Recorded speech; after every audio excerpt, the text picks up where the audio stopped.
Welcome back. Tell your own true scary story.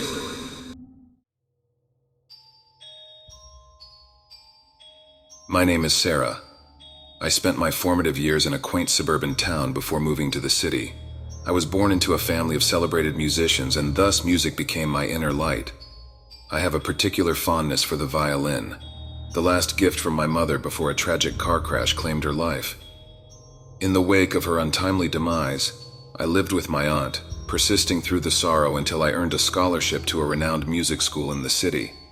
The scholarship was a ticket that led me to move into an apartment building in the heart of the city. An architectural maze of mirrors, the building housed a myriad of identical doors, each leading to apartments that were mirror images of each other. Amidst the city's chaos, this quiet building stood, feeling almost like an isolated island of tranquility. That was until he moved in, the new neighbor from apartment 406. The first day he moved in, he knocked on my door asking for a corkscrew. He had a disheveled appearance, a crooked grin, and eyes that darted around like those of a trapped animal. From the moment our eyes met, a chill ran down my spine. My instincts screamed danger, but I pushed the thought away as paranoia. The encounters increased. A borrow of sugar here, an unnecessary request for help there. I found him more and more outside my door. I noticed he began to learn my routine, mirroring my life. He'd be outside for a smoke when I'd take my morning jog, conveniently run out of milk when I'd be coming back from the grocery store, or take his trash out the same time I did. Afraid I was overreacting and merely making assumptions, I decided to confide in Clara, an elderly lady from apartment 404, a kind soul with sharp eyes. Clara, as it turns out, was a retired ballet dancer. Her life had also revolved around an art form, and I felt an unspoken kinship with her. We would sometimes spend hours together, Clara recounting tales of her performances and me playing the violin for her. As I brought up the strange man, she mentioned seeing him around as well. She further confirmed my suspicions, confessing he made her uneasy as well. When I explained my situation, she insisted I be careful and alert the police if he ever does anything out of the ordinary. I said I was thankful for her advice, and we continued on with our regular days. The days went by without any occurrences. Maybe he got the message I was not interested in his advances. Then one night he appeared at my door asking for help. His face had a thin layer of sweat, eyes darting around nervously. He claimed he had locked himself out and needed to call the landlord. His phone was apparently inside his locked apartment. Something felt off, but I didn't want to be rude to a neighbor, so I let him in, watching warily as he dialed a number from my landline. The strange calls started soon after. At first it was the quiet sound of heavy breathing, then whispered threats, eerie sounds that echoed with an undercurrent of malice. My number was unlisted and only a handful of people knew it. Eventually, I realized the timing of the calls. They were perfect. I never had a missed call or voicemail coming home from somewhere. I realized the calls precisely matched my schedule. I realized they always seemed to know when I'd be home. The correlation when they started and the timing of the calls couldn't be coincidental. Was he watching me from room 406? I quickly ran over to my blinds, preferring the eerie darkness of the apartment over his gaze. The next day the photographs started. Pictures of me in normal situations. They arrived in anonymous envelopes, with no note or explanation. Each image heightened my fear, painting a chilling narrative of obsession and intent. I began confusing my schedule so nobody would be able to predict my comings and goings. I even bought blackout curtains, too consumed with the idea of peering eyes watching through thin polyester. I lived in perpetual fear, and when I tried to reach out for help, my calls to the police went ignored, chalked up to a prank. I felt a tightening knot of fear and helplessness, my own home turning into a haunted maze of mirrors reflecting an ominous reality. The terror escalated one rainy night.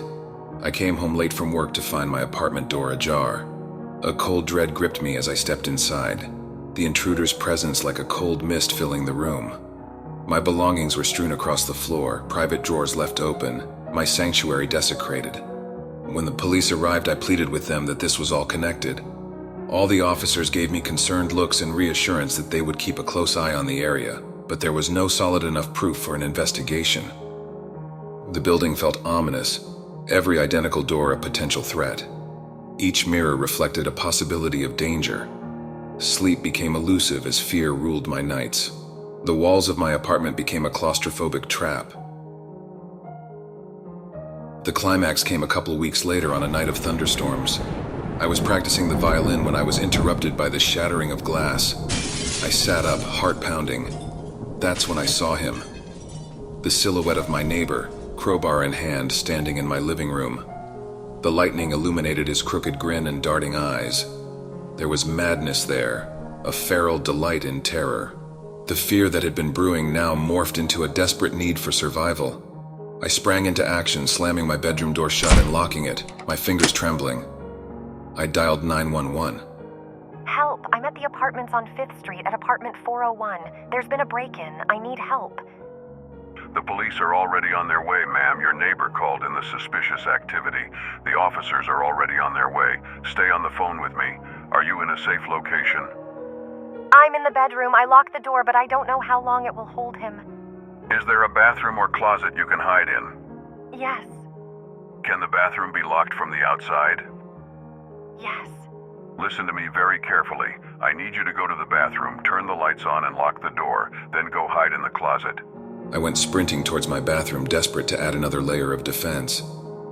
Okay, I'm in the closet, I whispered.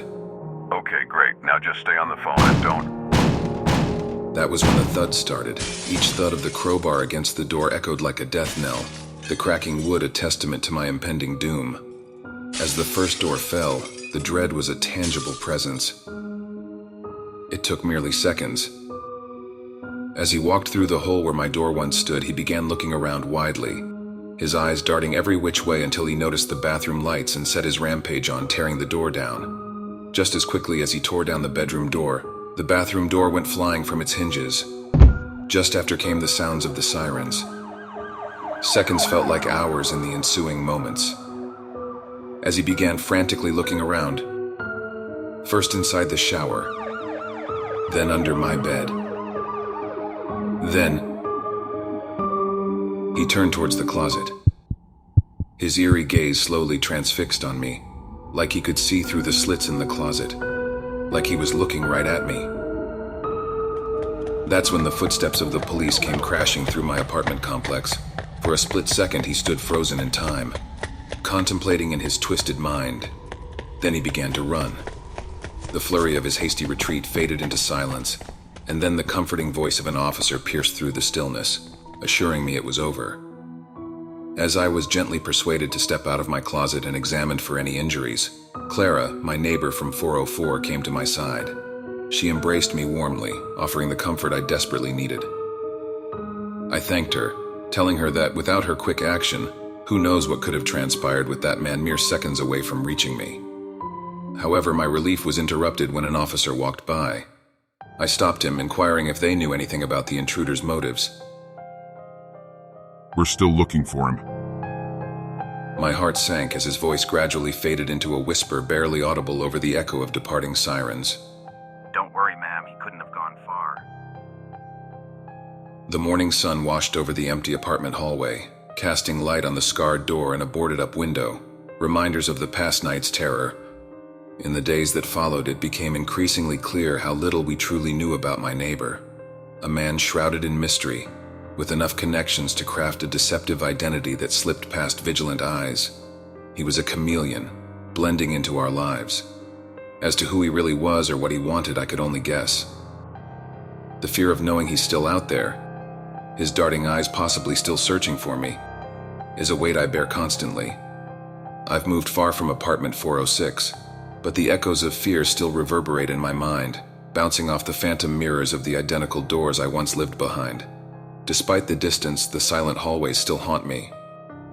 I've continued my life, played my violin professionally, but every time I draw the bow across the strings, I'm met with a grim reminder of the terror that once lurked next door.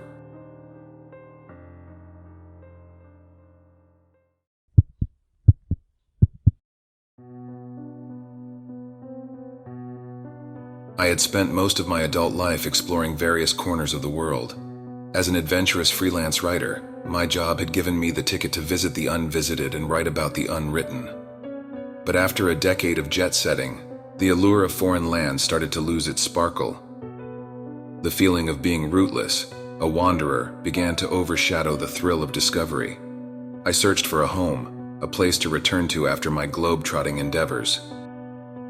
It was during this personal transition that I found Arbor Court, a quaint apartment building nestled in the heart of the city. Apartment 5B, a cozy one-bedroom unit with an old piano left by a previous tenant, instantly appealed to me. The old-world charm of the place, coupled with the bustling city's rhythm, felt like the perfect balance I was seeking. Living in 5B, I came to know my neighbor, Mr. Gilliam, a pleasant man in his 60s, always ready with a friendly nod or a courteous greeting. His piercing gray eyes were striking, and though he had a gentle demeanor, something about those eyes unsettled me slightly. A couple of months after moving in, I befriended Jenna, a vivacious young woman from apartment 4A. She was a budding filmmaker with a vibrant personality that was as captivating as her keen eye for detail. We bonded over our shared love for storytelling, me with my words and her with her films. She became a constant in my life, a friend who brought life into my otherwise solitary existence. One day, while discussing one of Jenna's documentary projects, she casually mentioned something that gave me pause. She said, "It's fascinating how much can be told just by observing. The camera sees all, uncensored, unbiased." Her words, meant innocently, left a disconcerting aftertaste. Little did I know how eerily prophetic they would turn out to be. A few days later, I returned home to find a misdelivered package on my doorstep addressed to 5C, Mr. Gilliam's apartment. A common mix-up, I thought. Jenna happened to visit me that evening, and I told her about the package mix-up. She curiously suggested, "Why not deliver it to him? It could be a chance to see his mysterious apartment. You know, 5C is almost as elusive as Mr. Gilliam himself." With Jenna's words echoing in my head, we decided to drop it off at Mr. Gilliam's. As we turned the corner, we found his door slightly ajar. I called out to him, but there was no response. As I pushed the door open, an unfamiliar chill rushed to greet me, a strange undercurrent making me shiver. His apartment looked much like mine, lived in yet curiously neat. The curtains were drawn, allowing the room to swim in a sea of gray light. In the corner of my eye, I noticed a flickering screen, a small CCTV monitor. Curiosity piqued. I approached the monitor. The black and white grainy footage was disorienting at first. It was a live feed, the camera's angle peculiar and unsettling. Suddenly, a jolt of recognition shot through me. My heart pounded like a drum, every beat echoing through the dread-filled silence of Mr. Gilliam's apartment. The footage was of my living room, my kitchen, my quiet corners. I struggled to make sense of the situation. The eeriness consumed me. Looking at the black and white monitors, I tried to understand where the camera was placed and, more importantly, how. Then the realization dawned on me. The piano, the camera's angle, the peculiar positioning, the sweeping view of my apartment it offered. Everything clicked into place with a sickening realization. The old piano left behind by a previous tenant was the source. I could visualize it now. A tiny, almost invisible camera nestled within the antique piano's carved nooks, recording, observing. The old piano, once a symbol of charm and nostalgia, now felt like an intrusive predator, its open lid akin to a wide, unblinking eye. The room spun around me, my breathing erratic. I felt my knees buckle under the sheer weight of the revelation. I stumbled backwards, knocking over a pile of papers. As I looked down on them, my blood ran cold. They were printouts, screen grabs from the surveillance footage, capturing me in my most private moments. Jenna by my side grabbed me just as I was about to collapse. Let's get out of here," she whispered, her own voice trembling with shock and horror. We left the apartment, leaving behind the unblinking eye of the camera, the ghostly apartment, and the broken remnants of my trust. The piano, an inconspicuous artifact of my home, had been a Trojan horse in my midst, a conduit for Mr. Gilliam's voyeuristic invasion into my solitude, a grotesque bridge connecting his world and mine. I could no longer see it as just an instrument. It was a reminder of a monstrous violation, a symbol of an unseen and omnipresent horror. The casual smile that Mr. Gilliam offered in the hallways now painted a horrifying picture.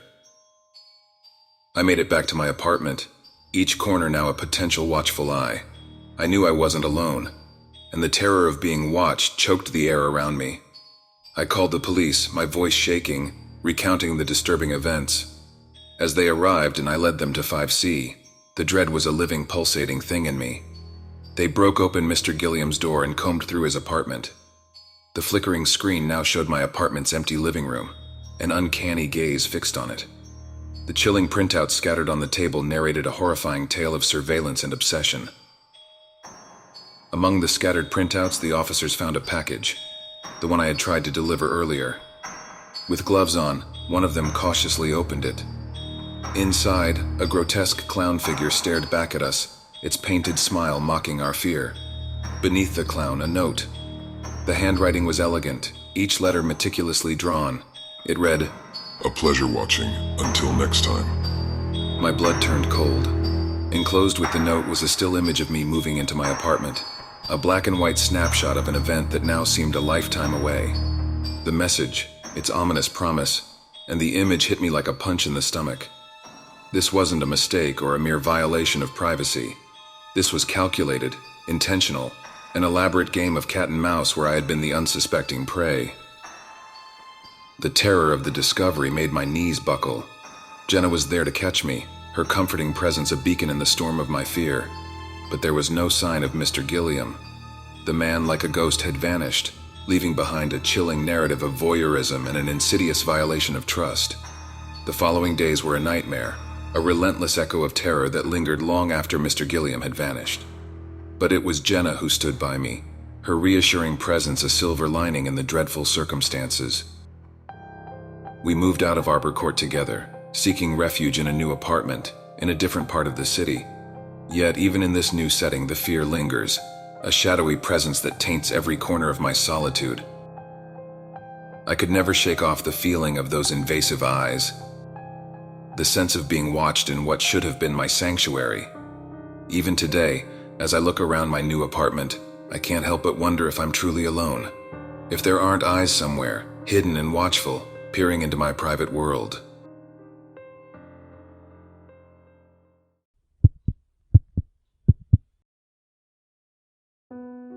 Alice and I, fresh from the ashes of a drawn-out divorce, found ourselves in the quaint neighborhood, our new sanctuary.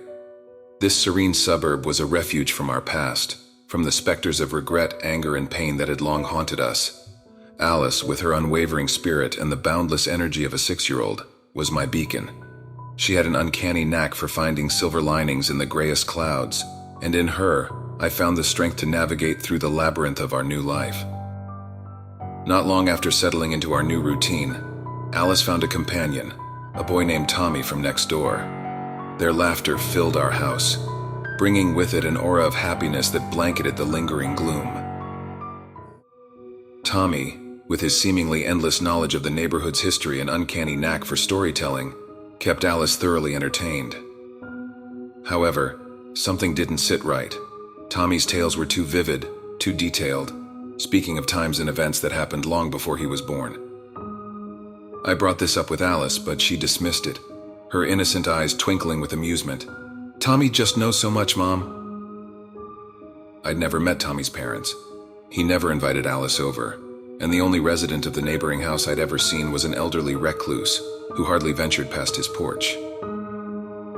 My curiosity and concern mixed into a potent cocktail of unease, and one afternoon I found myself walking over to Tommy's house, knocking on the old man's door. The man, looking as if he were a living relic, greeted me with a mix of surprise and trepidation.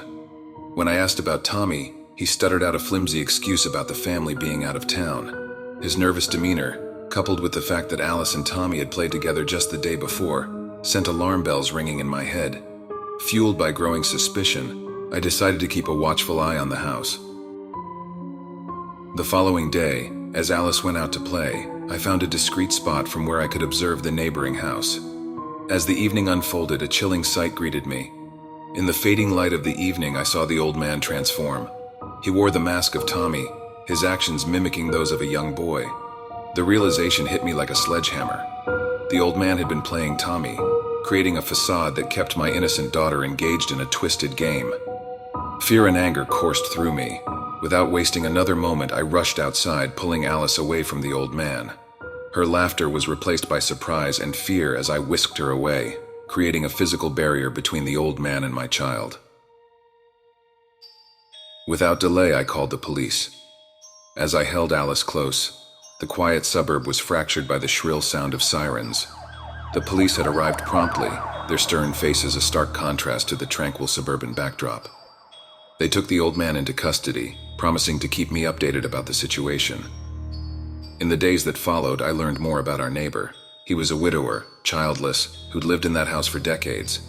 According to the neighbors, he had always been a loner, hardly engaging with the community. Investigators found no evidence of ill intent or sinister motives in his actions. It appeared the old man had been merely seeking companionship in his own eerie way. While the explanation didn't justify his actions, it cast a light on the strange charade that had unfolded in our lives. There was no monstrous intent behind his actions, just a twisted manifestation of human loneliness. The realization, however, did nothing to alleviate the chilling memory of the old man playing Tommy. He was placed under mandatory psychological evaluation. His actions had revealed the depth of his isolation and the need for professional intervention. His house was put up for sale, and he was moved into a care facility, somewhere he would have the companionship he craved, under the watchful eyes of trained professionals.